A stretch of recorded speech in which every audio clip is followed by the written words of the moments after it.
All right, I've been looking forward to this particular conversation for a very long time.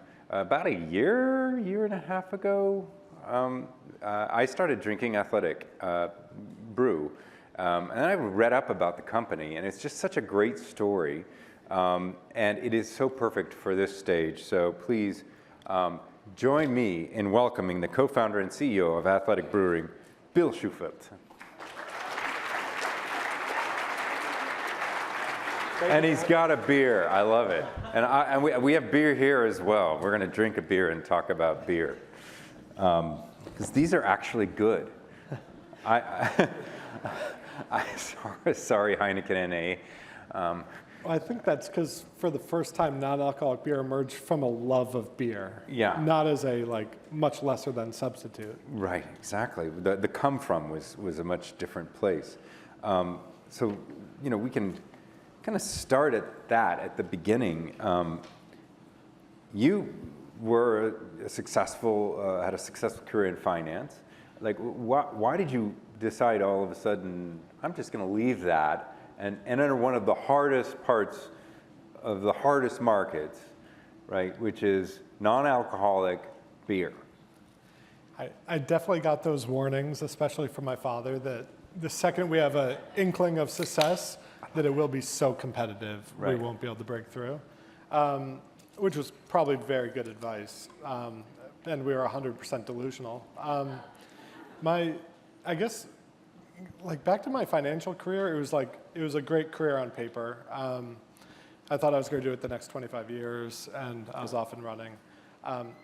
It was just a very normal, modern adult experience. I was very busy, always had work in my pocket on my phone, work dinners during the week, social things on the weekends, all sorts of family stuff, and everything was kind of a drinking occasion.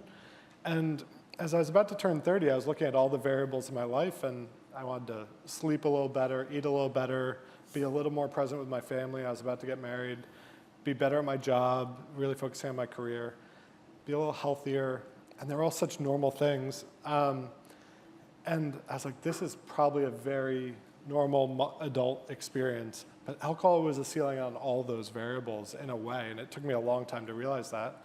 And so I stopped drinking about 11 years ago, and all those important variables in my life got better without alcohol, except when I was standing in a bar, standing at a restaurant, and I generally just love beer and food too. And it was such a gaping hole, and I was like, well, this is probably a very common thing.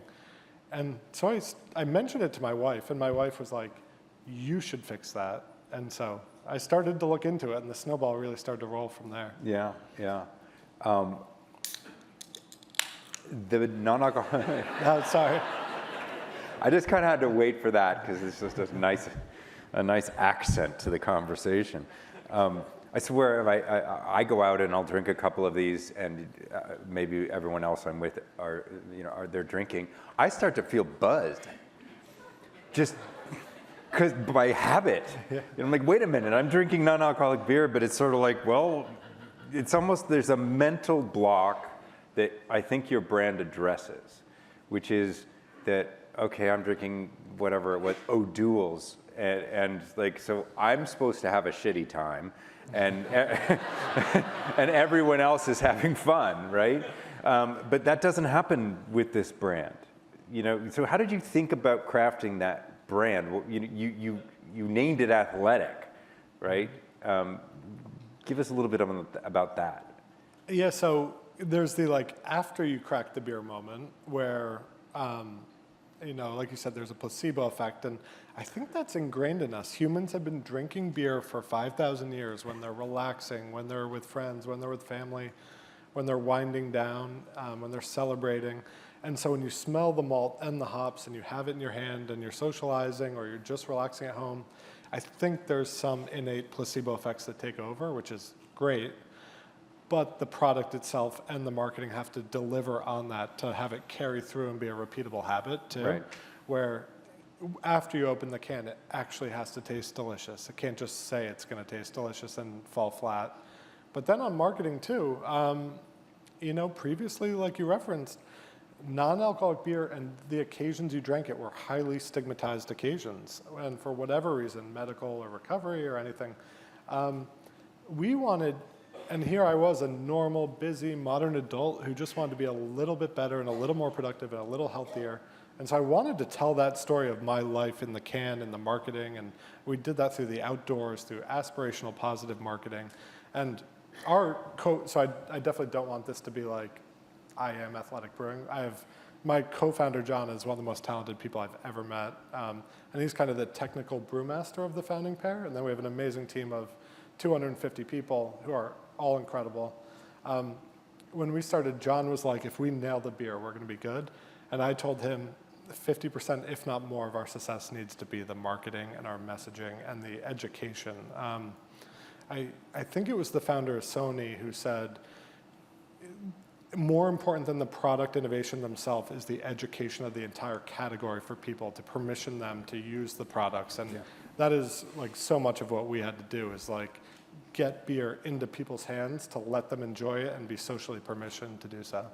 Yeah, and I don't. It's sort of a chicken and the egg kind of a thing, right? You know, if you're at that moment where things seem to turn that quickly, right? The idea of ordering a non-alcoholic beer 5 years ago had that stigma. You couldn't even necessarily get one, and if you did, it was terrible. So you focused, and this is something we've heard all morning. We heard, you know, focused on a superior product. So it took a while for you to get that, I imagine, right?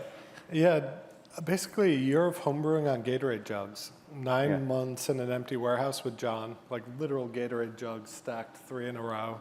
And then when the beer started to taste good, we moved that to his garage, where 2 30-something-year-old adults homebrewing in the parents' garage, which is like the dream of everyone. I can imagine your parents going, so how long is this gonna, when are you going back to your job in finance? He had 2 kids, yeah. So but the beer started to taste really good, and we built the first non-alcoholic beer brewery in the country. Since then, we've built 3 more. It is like kind of delivering on that quality to such a degree there. I should give you a chance to tell everybody here how large the company has gotten. Like, you know, from your beginnings to now, how much have you grown? 6 years ago, we were basically the smallest of the nation's 10,000 breweries. There were 7,000 breweries at the time. Now there are 10,000. We are in the top 10 of all craft brewers and top 20 breweries overall in the country. And so it's happened pretty fast. Thank you. That is market growth. That's growing a category. But beyond that, as I understand it, and from our earlier conversations, you've brought new consumers in who were never in the adult beverage market. Is that right? Exactly. And so we've always approached this from a growth mindset, positive sum mindset. Where the world's busy, alcohol, like we're not out to make a judgment on alcohol or its health. We want people to make their own choices. We just want to give people options that they're excited about.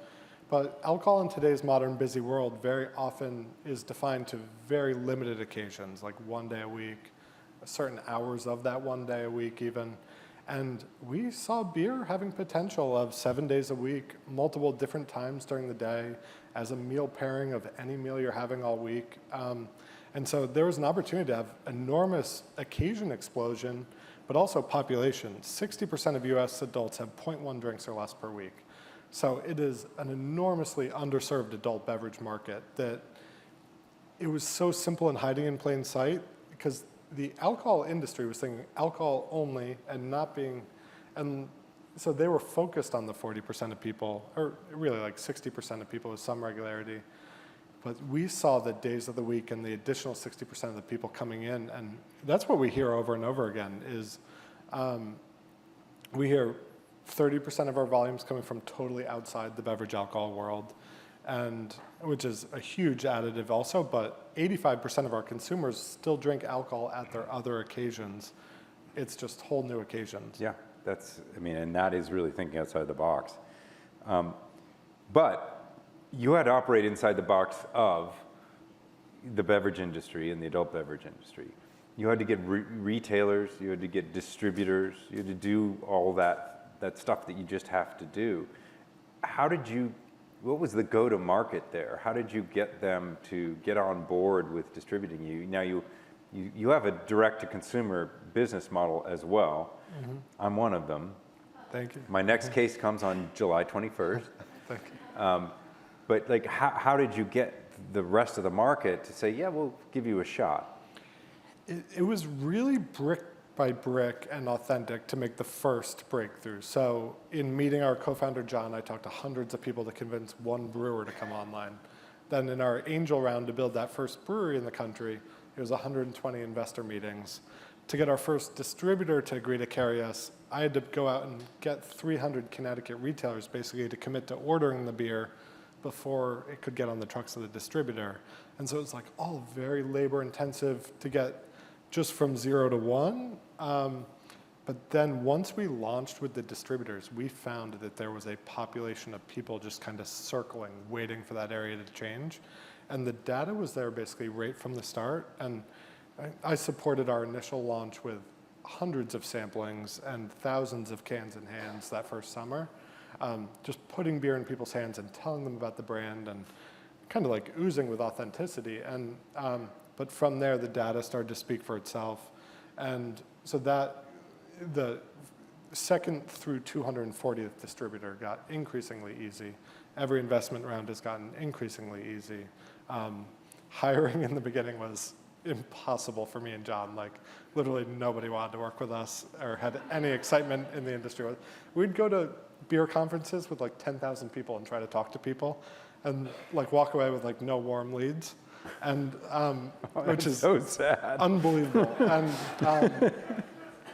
but like the ball got rolling, and I think it also, there was such disbelief and like non-belief in the industry that gave us a lot of cover fire and head start to build from very small scale and like get to a really good base before the competition really started to come in. Yeah. And as you referenced, there were really only about 5 brands in the US from 1990 to 2016.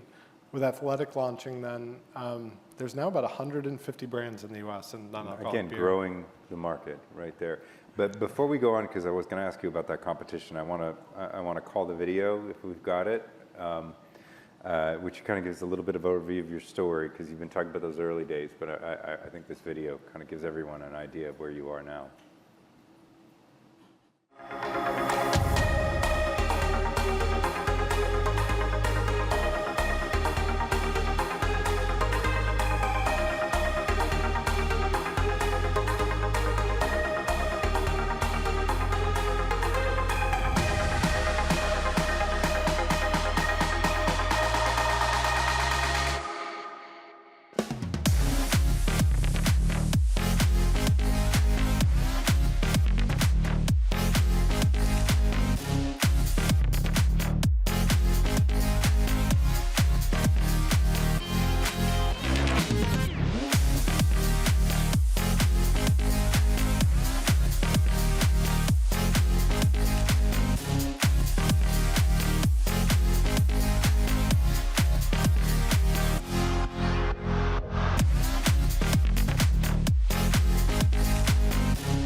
So there's Athletic. You're not going to get numbers like that, and not as you mentioned, mentioned earlier, and not pull competitors into the market. It's like almost everybody woke up and said, "Oh, wait, people want this. I guess we'll make some." So how do you respond to that? Counterintuitively, I think it's incredible. And I'm excited about it. And when Heineken launched theirs in 2019, I was super excited about it. And we're friends with them in the industry and collaboratively building. We've actually formed a trade guild, the Adult Non-Alcoholic Beverage Association, where we share learnings. And so thinking about it, but not recipes, I imagine. Not our proprietary process. That's kind of where we stop short. But we do share a ton of food safety and quality information. But we're really trying to foster this industry in a great way. And yeah, there's now 150 brands, and it's non-alcoholic beer has gone from basically 0% of beer to about 1.5% nationally. It's 3% of grocery sales. It's up to 15 to 20% of certain national retailers' beer sales. So there's like these green shoots of a very big mega trend, which we believe in. And we're thinking about So Positive Some because we do think non-alcoholic beer is going to 10, 20% plus of overall beer, and not cannibalizing alcohol as much as just growing the pie. Right. And so we're approaching everything in our business with that growth mindset and not competing laterally when the category is in its infancy. So you mentioned a phrase when we spoke that I want you to unpack here, which relates to what you just said. You said that when it comes to business, you're a positive sum thinker. Can you unpack what that means? I think it's part delusion, for sure. I think my mom raised me very optimistically, but I think that's served me very well in the journey. Where were you raised? Connecticut. Connecticut, okay. Yeah, but I think, it's, as a pessimist, you can only be right once, essentially. And an optimist, you can be right many multiples of that. And I think anything from investing to real world, that can play out. And so in terms of our category, me as a consumer in 2013 when I stopped drinking, I would go out and open a menu and look at the menu and be so disappointed and know that the beverage side of my meal is going to ruin the food side of my meal and the experience I'm having and everything. And now I think of that where in so many places you can open a menu and not only do you have athletic beers, but you can get any of the name brand major beers usually, any non-alcoholic cocktail you want of any variety. And that has happened so fast and is so exciting. And now we have about 5 years of legal drinking age consumers who have come to like essentially the adult beverage market now with those options. And you see in all the headlines that the choice of not drinking and being moderate is like the stigmatization is being blown out of the water. And so as a positive sum thinker, I just have such confidence we're on the front edge of a durable mega trend here that I think the tide's going to be coming in for 10, 20 plus years, and I want to make sure to grow the category and not kill it early on. But I think that unflapping optimism has always, like people have always asked John, like, what we're worried about or what are we worried about in the moment? And it's honestly just exciting. It's challenging. It's intellectually stimulating. So, are there places you want to go next in the market with this brand where you feel either you have permission or is, I think it was Tim who said earlier, you want to confirm the brand's values, but then provoke into a new part of the market? I think both geographic and styles and different occasions potentially. So I think there's innovation around all those types. In terms of how to get there, I'd want to be really confident that it's a true consumer insight. And I tend to underweight surveys and focus groups unless I'm trying to like size the market, and then really overweight what I hear one-on-one. So I spend a ton of time in the market talking to retailers, just talking to people in stores about what they drink and why. Our team does a ton of sampling, talking to customers, and getting that feedback right away. And when we hear anecdotes, one thing we heard over and over again was people rotating our beers in the same occasions, which was shocking to me. So one alcoholic drink, one athletic, one alcohol drink, one athletic, or some mix thereof. And so like we can lean into all those things, and then I ask consumers what kind of flavors they'd like to see, and then I take that back to our brewing team and we release it on e-commerce and see how it does, and we get data around it and then blow it up at retail if it works. Might you ever go outside of beer? Potentially. I think you started in a Gatorade jug. I mean, maybe you have a sports drink in you? So as someone who's a tinker at heart and I love beverages, my ideal brunch has like 6 different kinds of functional beverages around the plate of food. I would love to say yes, but then as a business person who knows that any dollar or minute taken away from our core is taken away from the opportunity at hand. And if we have such confidence that this is a durable megatrend, I think we should be 100% invested in it. And I think of great companies that have had like, there's all sorts of examples of like single product companies that have just like focused relentlessly on that. So I go both ways. If I could kind of give myself a ton of wiggle room in that answer. Yeah, well, yeah, I'm not going to pin you down. Just keep making good stuff. And unfortunately, we're almost out of time. And by the way, congratulations. I think it was just last week you announced that you doubled your valuation and raised $50 million. Yeah, something like that. And yeah, we bought a, yeah. I didn't want to put you on the spot. Was it 51 or 49? Oh, the 50 definitely for sure. And we bought another brewery in San Diego also that we plan to double the capacity of as well. So it's definitely a building the foundation for the future ahead moment. And yeah, we keep looking very far down the road and are excited about it. Yeah, as am I, and I'm sure all of us. So, Bill, thank you so much for joining us at Signal and telling us your story. Oh, thank you so much. Excited for happy hour.